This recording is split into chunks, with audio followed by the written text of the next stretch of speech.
Welcome welcome to to our our lamp point studio. Aadukalam 2011 Vetrimaaran டைரக்ஷனில் தனுஷ் ஆக்டிங்கில் ஜீவ் பிராஸ் இசையில் வந்த படம் தான் ஆடுகளம். அதே வருஷம் பார்த்தீங்கன்னா 6 நேஷ்னல் அவார்டு 2011 வின் பண்ண movie Aadukalam. Best director best screenplay ரெண்டுமே வெற்றிமாறன் தான் வாங்கியிருப்பார். சேவல் சண்டையை பேஸ் பண்ணி ஒரு அருமையான கதைக்களம் அமைச்சிருப்பார்.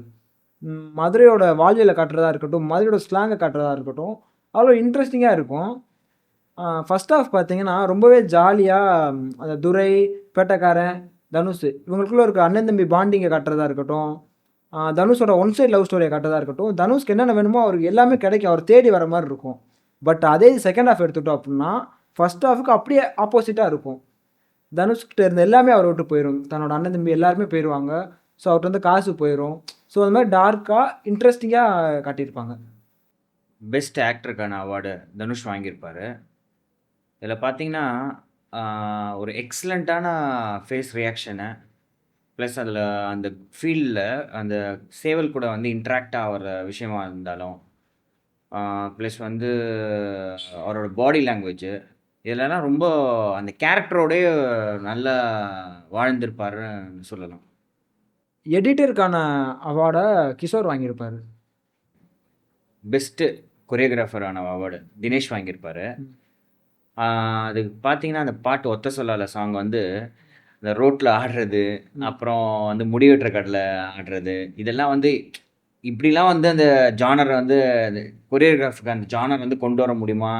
இல்லை அது ஒரு டிஃப்ரெண்ட்டாக இருக்கும், பார்க்குறதுக்கே டிஃப்ரெண்ட்டாக இருக்கும். அதில் எனக்கு எல்லா சாங்குமே நல்லாயிருக்கும். பட் ஆனால் இந்த பர்டிகுலர் சாங் பார்த்தீங்கன்னா ரொம்ப டிஃப்ரெண்ட்டாக பண்ணியிருப்பாங்க. ஸ்பெஷல் ஜூரி அவார்டு வந்து ஜெயபாலன் வாங்கியிருக்காரு. One of the main role பண்ணியிருப்பார் பேட்டைக்காரன். அந்த கேரக்டரை பார்க்கும்போதே என்னடா இப்படி தான் இருக்குன்ற மாதிரி இருக்கும். ஒரு ரிவெஞ்ச் கேரக்டராக இருக்கணும். ஸ்டார்டிங்கில் வந்து ஒரு லீடர் மாதிரி கட்டியிருப்பாங்க. அப்புறம் பார்த்தோன்னா ஒரு ரிவெஞ்ச் எடுக்க ஆரம்பிச்சிருவாரு. கரெக்ட். லாஸ்ட்டில் அவரே சூசைட் பண்ணி சாகிற மாதிரி சூப்பரான ஒரு கேரக்டராக நடிச்சிருப்பாங்க. ஆடுகளம் இந்த மூவியில் பார்த்தீங்கன்னா நிறைய மெட்டாஃபர்ஸ் இருக்கலாம். நாங்கள் எங்களுக்கு பிடிச்ச மெட்டாஃபர்ஸை நாங்கள் புரிஞ்சுக்கிட்ட விதத்தில் உங்களுக்கு ஷேர் பண்ணுறோம். மெட்டாஃபர் 1. ஐயூப் பேரில் நடக்கிற அந்த சேவை சண்டை காம்படிஷனில் பார்த்தீங்கன்னா பேட்டைக்காரர் வந்து வேணான்னு சொல்லியும் தனுஷ் வந்து அவரோட சேவல் வந்து சண்டைக்கு பறக்க விட்டுருவார். ஸோ இதனால் பேட்டைக்காரர் வந்து கோபமாயிடுவார். ஸோ அவர் கோபத்தில் என்ன பண்ணுவார்னா மைக்கில் போயிட்டு அந்த பையனுக்கும் எனக்கும் எந்த சம்மந்தமும் இல்லை, அவன் தோத்தானா அது என்னை சாராது அப்படின்ற மாதிரி சொல்லிடுவார். அப்புறம் அந்த காம்படிஷனில் கடைசியில் பார்த்தீங்கன்னா ரத்னவேல் வந்து தோத்துருவார். ரத்னவேல் தோத்ததுனால அவர் மொட்டை அடிச்சுப்பார்.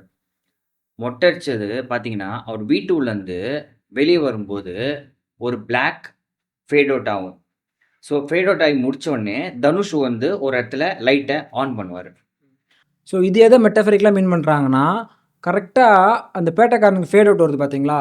ஃபேட் அவுட் வரும்போது இப்போ வந்து பேட்டைக்காரன் வசஸ் ரத்னவேல் அப்படின்றது இருந்தது வந்து இப்போ பேட்டைக்காரன் வசஸ் தனுஷ், அதாவது கருப்பு அப்படி ஆக போகுது. ஸோ அதை மீன் பண்ணுற மாதிரி. ஏன்னா பார்த்தீங்கன்னா படத்தில் வந்து இதுக்கப்புறம் வந்து ரத்னவேல் போர்ஷனே இருக்காது. ஸோ அவரோட போர்ஷன் முடியுது, லைட்டு போடுறாரு, அது வந்து ஆரம்பிக்குது, தனுஷோட போர்ஷன் ஆரம்பிக்குது. ஸோ தனுஷுக்கும் பேட்டைக்காரனுக்கும் நடுவில் அந்த ஒரு கிளாஸ் ஆரம்பிக்குதுன்றதை இன்டைரக்டாக மெட்டஃபரிக்கலாக மென்ஷன் பண்ணியிருப்பாங்க. மெட்டஃபர் 2.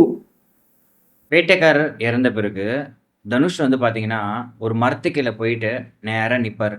இந்த ஷார்ட் மூலமாக என்ன கன்வே பண்ண வராங்கன்னா படத்தோட ஸ்டார்டிங்கில் பார்த்தீங்கன்னா தனுஷ் கூட எல்லாருமே இருப்பாங்க. ஸோ படத்தோட அப்படியே கிளைமேக்ஸ்க்கு அப்புறம் பார்த்தீங்கன்னா தனுஷ் கூட யாருமே இருக்க மாட்டாங்க. தன்னோட அண்ணன் அந்த பேட்டைக்காரர் செத்து போயிடுவார், துரைக்கும் அவருக்கும் பகையாயிரும்.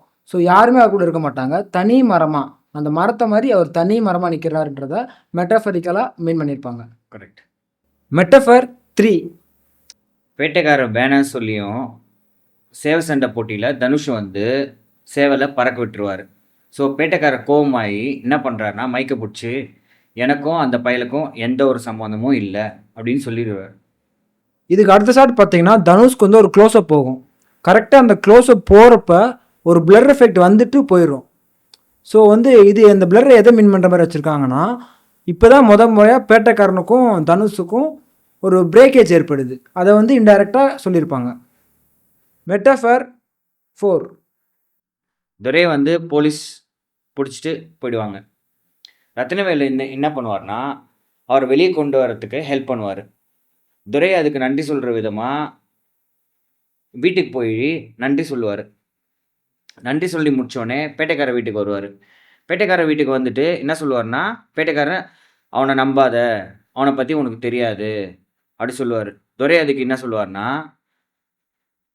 கூட இருக்கிறவங்க யாருமே எனக்கு உதவல, அவர் தான் அந்த நிமிஷத்துக்கு வந்து எனக்கு உதவுனாரு. ஸோ இந்த கான்வர்சேஷனுக்குள்ளே பார்த்தீங்கன்னா, பேட்டைக்காரனுக்கும் துரைக்குள்ள ஒரு மிஸ் அண்டர்ஸ்டாண்டிங் ஏற்படும். துரை உடனே கோச்சிட்டு போயிடுவார். அதுக்கு அப்படியே அடுத்த ஷாட்டில் பார்த்தீங்கன்னா, பேட்டைக்காரனும் தனுஷும் நடந்து வந்துட்டு இருப்பாங்க. தனுஷ் வந்து சைக்கிளை ஓட்டிட்டு வருவார். இப்போ பேட்டைக்காரர் என்ன சொல்வார் அப்படின்னா, இதுக்கப்புறம் நீயி, நான், ஐயூப் அப்படின்னு சொல்லுவார். கரெக்டாக அந்த நீயும் நானும் சொல்கிற இடத்துல பார்த்தீங்கன்னா, தனுஷோட சைக்கிள் செயின் அவுந்துரும். ஸோ இது இன்டெரக்டாக மீன் பண்ணுறாங்க அப்படின்னா, இதுக்கப்புறம் படத்தில் வந்து தனுஷுக்கும் பேட்டைக்காரனுக்கும் நடுவில் தான் ஒரு பெரிய கிளாஸே வரும். ஸோ அதனால அதை மீன் பண்ணுற மாதிரி ஒன்றா இருக்க மாட்டாங்க அப்படின்றத நீயும் நானும் சொல்கிறப்ப செயினை ஒரு மாதிரி மெட்டஃபரிக்கலாக இன்டெரக்டாக கன்வே பண்ணியிருப்பாங்க. Please support our channel. Next எந்த மூவியை பற்றி டிஸ்கஸ் பண்ணலாம் அப்படின்னு உங்கள் கமெண்ட்ஸில் சொல்லுங்கள். தேங்க்யூ.